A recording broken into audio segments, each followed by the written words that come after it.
Una mamuchi mamuni volano Hiduna Ipa ita What's it?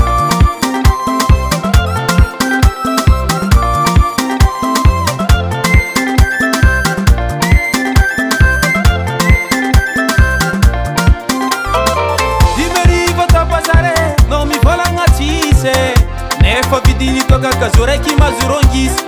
Vigyan toka ndanyanga futanga Efa tonulo languranga La kusina retsari mitsembuko Valala ni na umireve Rawani ngitise Faranga ni ina ngaranu mandebe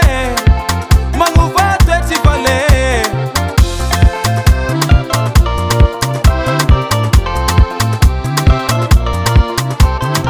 Dimeri vota pasare No mi volanga tise Nefa vidini toka kazore ki mazurongis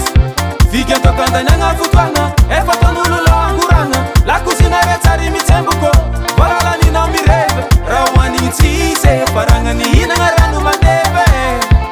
Manguva twetsi vale Mivolanga noti za zenyeya Asa fati wafale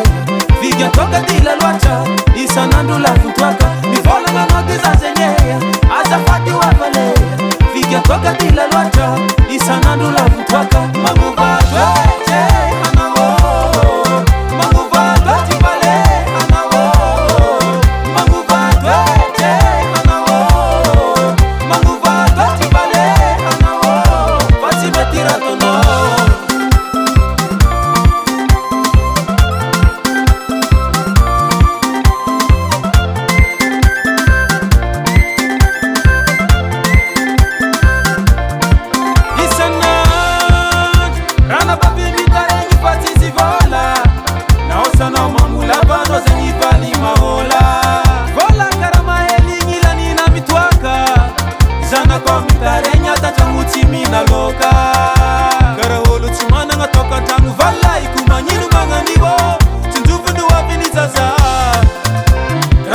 Sanande va mafuri nyenye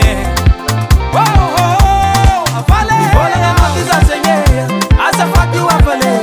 Vigyan toka tila lwacha Isa nandula futwaka Mivolanga noti za zenyeya Asa fati wafale Vigyan toka tila lwacha Isa nandula futwaka Manguva twete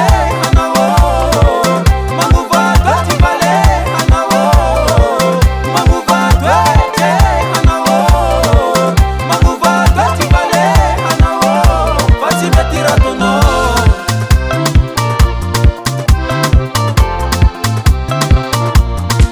Este Ya vala kita kufulu pula ingera iwe Anaji mairam Buare vale Buare nin masta vale Nara kuranchi Ana kutsyoba vale Wait kumote na bake Sina ngayon tanananggas tamne Jau cimacim buara Cimacim buara Jau cimacim buara Vale Zako mafrir Ana fangade Zako mafrir Vale na bun gajak ko na sim jakat wakay Manguva